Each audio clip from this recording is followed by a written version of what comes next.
Good morning, everyone. And Chair Marchenko, thank you for chairing this plenary.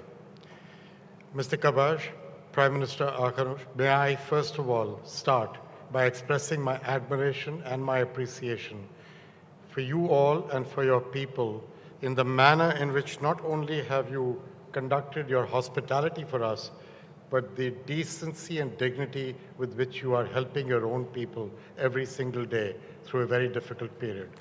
Thank you very much. So now, those of us in this room, we are very fortunate. We are custodians of an institution with a tremendous responsibility at a time of great uncertainty and consequence. The world is fraught with profound changes, profound forces. We face declining progress in our fight against poverty. We face an existential climate crisis, food insecurity, fragility, a fledgling pandemic recovery, and we are all feeling the effects of conflict well beyond the front lines. We have to be the hand on their back, moving people forward. We must be an institution that exports optimism and impact. But we must change to make good on that promise and deliver on what is being demanded from us. So the World Bank is turning to face the wind, and that evolution began months ago. And today there is a new vision and mission for the World Bank, and that is to create a world free of poverty on a livable planet. But even with a better bank, even with governments, even with multilateral institutions and philanthropies all working together, we're still going to fall very far short. We need the scale, the resources, and the ingenuity of the private sector. There is nothing that gives me more hope than our capacity to work together in common purpose. Do not look at the ground.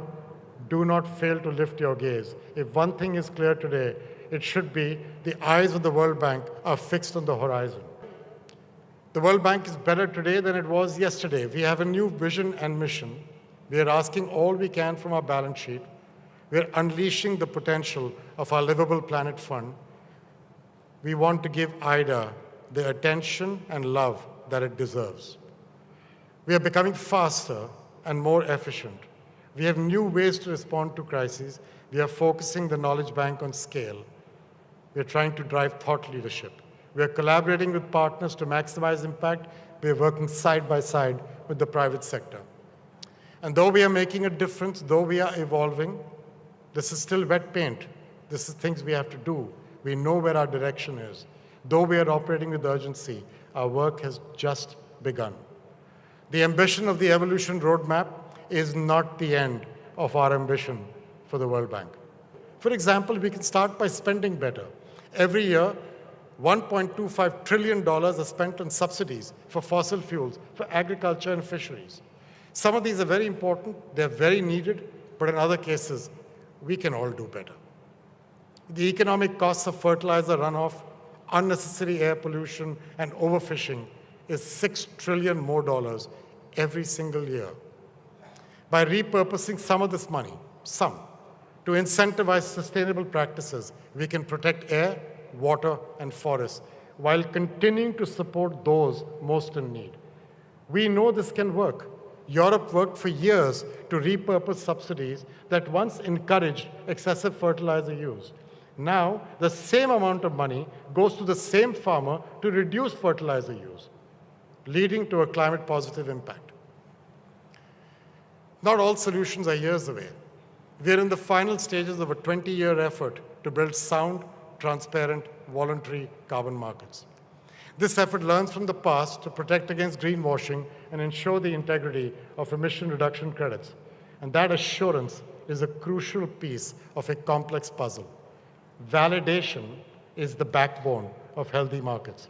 It feeds investor confidence, it generates better prices. It enables countries blessed with natural resources in the global south to see the value of monetizing those assets and protecting them.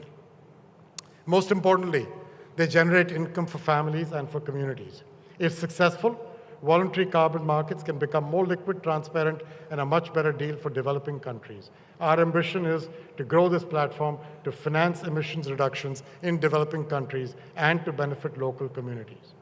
Yes, our financing is an attractive resource, but not more than the World Bank's devotion, its creativity in innovation, or its terrific people. We have terrific people. Those are the attributes that will carry us forward in this journey. Thank you very much.